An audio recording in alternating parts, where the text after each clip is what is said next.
प्यारे बच्चों, good evening. हम लोग पढ़ रहे थे टेंस, और टेंस की हमने 3 से 4 वीडियो बना ली हैं। और आज मैं उससे आगे लेके चलूँगा, उससे आगे पढ़ाऊँगा। इससे पहले जो वीडियो मैंने आपको भेजी हैं उसको आप ज़रूर देखें। अगर आप सीक्वेंस से वीडियो देखोगे तो आपको जो है टेंस अच्छी तरह से समझ में आ जाएंगे। तो चलिए शुरू करते हैं। आज के इस वीडियो में मैंने आपको इससे पहले बताया था कि टेंस 3 प्रकार के होते हैं। There are 3 types of tenses: present tense, past tense और फ्यूचर टेंस। ठीक है, ये मैं आपको आपके साथ डिस्कस कर चुका था। इसके बाद हमने पढ़ा था कि प्रत्येक जो टेंस होता है उसके 4 प्रकार होते हैं। ईच वन हैज़ 4 सब टाइप्स। ठीक है, जैसे प्रेजेंट इंडेफिनिट होगा, पास्ट इंडेफिनिट होगा, फिर आपका जो है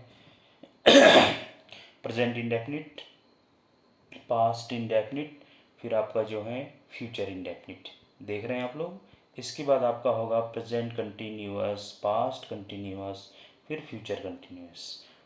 अगला आपका होगा प्रेजेंट परफेक्ट, पास्ट परफेक्ट, फिर फ्यूचर परफेक्ट, और लास्ट आपका होगा प्रेजेंट परफेक्ट कंटिन्यूअस, ये आप देख रहे हैं, पास्ट परफेक्ट कंटिन्यूअस और फ्यूचर परफेक्ट कंटिन्यूअस। तो इस तरह से ये चीज़ें मैं आपके साथ डिस्कस कर चुका हूँ। इसके साथ साथ मैंने हेल्पिंग वर्ब भी आपके साथ डिस्कस करी है कि प्रेजेंट टेंस की हेल्पिंग वर्ब कौन कौन सी हैं। मैंने आपको बताया था do, does, is, am, are, has, has been और हैव बीन। अगर हम सॉरी प्रेजेंट टेंस की, हाँ ये प्रेजेंट टेंस की हेल्पिंग वर्ब होगी ये। पास्ट टेंस की हेल्पिंग वर्ब कौन सी है? डिड है, वॉज है, वॉर है और हैड बीन है। और अगर हम फ्यूचर टेंस की हेल्पिंग वर्ब की बात करें तो इसमें विल हो गया है, विल वी हो गया है, विल हैव हो गया और विल हैव बीन हो गया है। हेल्पिंग वर्ब भी मैंने आपके साथ डिस्कस की थी। आज हम डिस्कस करने वाले हैं प्रेजेंट टेंस का फर्स्ट पार्ट। प्रेजेंट टेंस का जो पहला भाग होता है जिसको कहते हैं प्रेजेंट इंडेफिनिट टेंस। ठीक है, प्रेजेंट इंडेफिनिट टेंस जो हैं ये प्रेजेंट टेंस का पहला भाग है। बच्चों देखें, इस टेंस की जो पहचान है, मतलब इसके जो हिंदी के जो वाक्य होंगे उनको हम कैसे पहचानेंगे कि ये वाक्य जो हैं प्रेजेंट इंडेफिनिट टेंस के हैं। क्योंकि जब हम ट्रांसलेशन करेंगे तो पहले हमें सेंटेंस को पहचानना होगा, ये सेंटेंस किस टेंस का है, उसके बाद ही हम उसका ट्रांसलेशन करेंगे। ठीक है, तो प्रेजेंट इंडेफिनिट टेंस के जो वाक्य होंगे, हिंदी वाक्य जो होंगे जो हिंदी में होंगे, ठीक है, उसके अंत में क्या होगा? देखिए यहाँ पे ता है, देखो ये करके आपको इसको बोल्ड किया हुआ है। ता है अंत में होगा, या फिर ती है होगा, या फिर ते हैं होगा, या फिर ता है, ती है और ते हूँ, ती हूँ। ये सारे जो शब्द होंगे वो हिंदी वाक्य के अंत में लगे रहते हैं। किसके? Present indefinite. प्रेजेंट इंडेफिनिट जो टेंस है इसके जो हिंदी वाक्य होते हैं ना, हिंदी में जो इसके वाक्य होते हैं उनके अंत में हमेशा क्या क्या होगा? क्या क्या क्या बताया? ता है बताया, ठीक है, ती है, ते हैं, ती हूँ, ता हूँ, ये शब्द जो है अंत में आएंगे।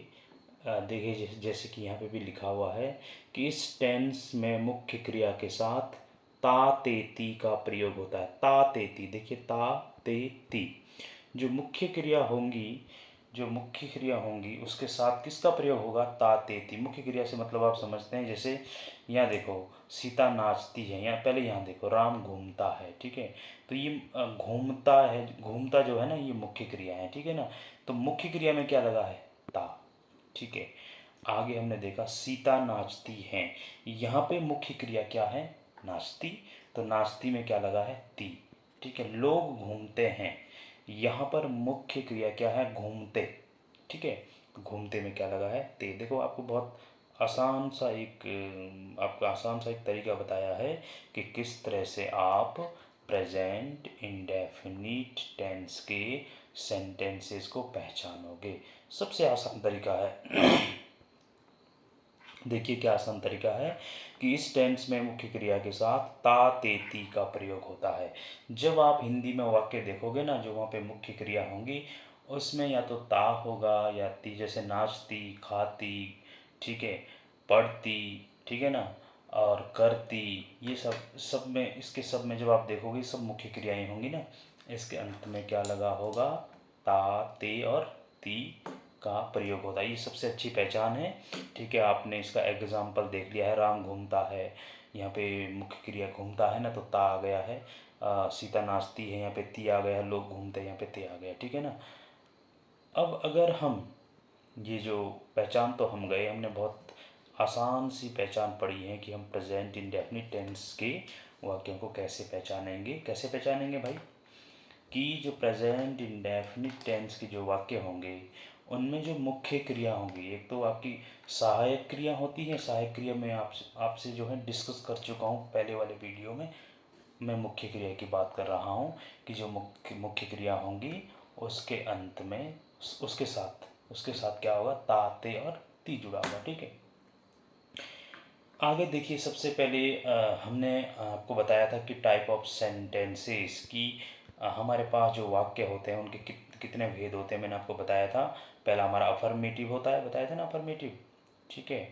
और फिर मैंने नेगेटिव बताया था, फिर इंटेरोगेटिव बताया था, फिर नेगेटिव इंटेरोगेटिव बताया था, फिर WH फैमिली इंटेरोगेटिव सेंटेंसेस बताए थे। इन सब की इंग्लिश हमको अब बनानी है, इन सब की बनानी है ना, ठीक है। तो इन सब की इंग्लिश हम बनाएंगे तो एक एक करके हम लेके चलेंगे। सबसे पहले हम बात कर रहे हैं अफर्मेटिव सेंटेंसेस की। जो अफर्मेटिव सेंटेंस होते हैं उनकी इंग्लिश हम कैसे बनाएंगे, कौन से टेंस में, प्रेजेंट इंडेफिनिट टेंस में, ठीक है। तो देखिएगा, जब हम इसकी अगर माना जैसे राम घूमता है, सीता नाचती हैं, लोग घूमते हैं, पहली सेंटेंस ले लीजिए, ठीक है, राम घूमता है। अगर हमें इसकी इंग्लिश बनानी है तो इसका इंग्लिश की इंग्लिश हम कैसे बनाएंगे, देखिएगा इसका रूल क्या है। सबसे पहले हम सब्जेक्ट को लिखेंगे। मैंने आपसे डिस्कस किया था कि सब्जेक्ट क्या होता है, वर्ब क्या होता है और ऑब्जेक्ट क्या होता है। इसको भी मैंने आपसे अलग से डिस्कस किया हुआ है, ठीक है। तो जब हम इसके इंग्लिश बनाएंगे प्रेजेंट इंडेफिनिट के जो अफर्मेटिव सेंटेंसेस होंगे, तो उनकी इंग्लिश जब हम बनाएंगे ना, तो सबसे पहले हम क्या लिखेंगे, सब्जेक्ट, ठीक है। उसके बाद हम वर्ब की फर्स्ट फॉर्म लिखते हैं। लेकिन वर्ब की फर्स्ट फॉर्म में ना हम एस या ई एस भी जोड़ते हैं, लेकिन कब जोड़ते होंगे मैं आपसे बताऊंगा, ठीक है। और अंत में हम क्या लिख देंगे, इसके साथ ऑब्जेक्ट लिख देंगे। क्या स्ट्रक्चर हमारे पास बना, सबसे पहले हमने लिखा सब्जेक्ट, ठीक है। उसके बाद हमने वर्ब की फर्स्ट फॉर्म, उसके बाद हमने क्या लिख दिया है, ऑब्जेक्ट लिख दिया। लेकिन हमने ये भी लिखा कि जो वर्ब की फर्स्ट फॉर्म होगी, वर्ब की जो फर्स्ट फॉर्म होगी, देख लें उसमें क्या जोड़ेंगे हम। अब देख रहे हैं ना, एस या ई एस। ये एस या एस कब जोड़ेंगे बच्चों, ये एस या एस इस पर निर्भर करेगा, किस पर, इस पर, सब्जेक्ट पर, ठीक है। सब्जेक्ट के अनुसार ही हम वर्ब की फर्स्ट फॉर्म में एस या ई एस को जोड़ेंगे। वो कैसे जोड़ेंगे, अगर हमारा सब्जेक्ट सिंगुलर है, सिंगुलर मतलब एक वचन, अगर हमारा सब्जेक्ट सिंगुलर है तो वर्ब की फर्स्ट फॉर्म में हम एस या ई एस जोड़ेंगे।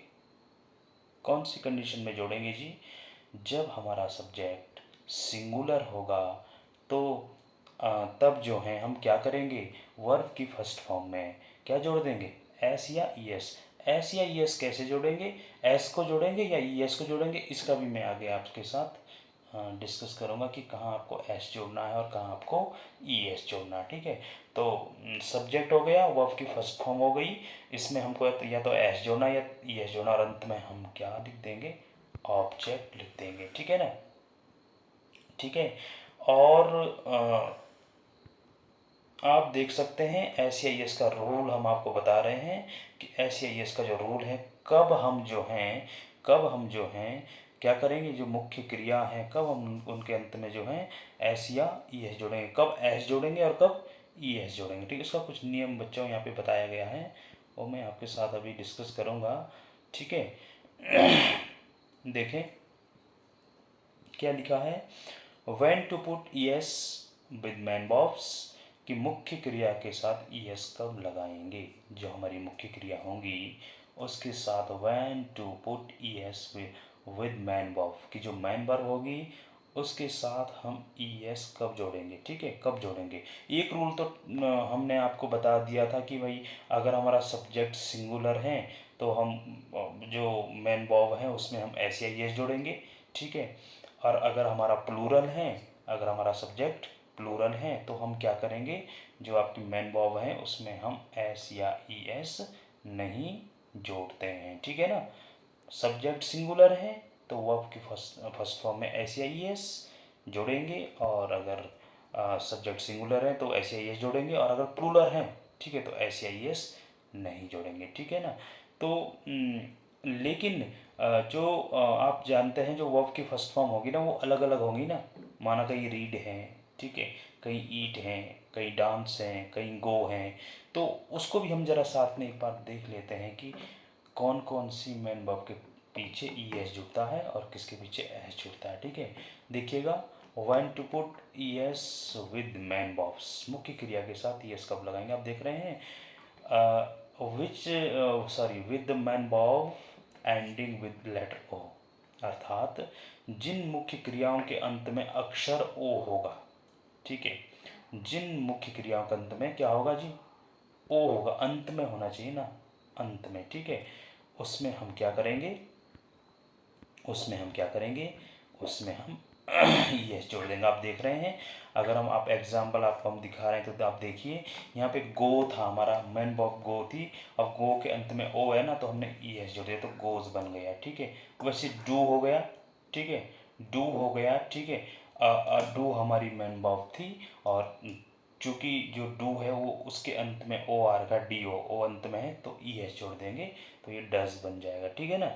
तो ये पहला रूल हमने आपको बताया कि जिन मुख्य क्रियाओं के अंत में अक्षर O हो, ठीक है, तो हम क्या कर देंगे, उसमें हम ES जोड़ेंगे। ये पहला रूल आप समझ गए हैं। दूसरा, जिन मुख्य क्रियाओं के अंत में S यानी कि डबल S या SH हो, ठीक है, जिन मुख्य क्रियाओं के अंत में या तो डबल S हो या SH हो with main verbs ending with double S और SH, उनमें भी हम क्या जोड़ते हैं, ES। जैसे आप देख रहे हैं कि ISS किस हो गया है, इसके अंत में हम ES जोड़ रहे हैं, ठीक है, किसेस हो जाएगा, ठीक है। मिस, MISS मिस, इसके अंत में डबल S है भाई, ES जुड़ेगा, ठीक है। आपका जो है ये पुशेज हो गया है, ठीक है, ये आपका रशेज हो गया है। अर्थात जिन मुख्य क्रियाओं के अंत में या तो डबल S है या तो डबल S है या फिर SH है, उनके अंत में भी हम ES को जोड़ते हैं। मतलब उसमें हम S नहीं जोड़ेंगे, ES जोड़ देंगे, ठीक है। आगे देखिए, नेक्स्ट रूल देखिए। अच्छा, ये हो गया है। अगला देखिए, जिन क्रिया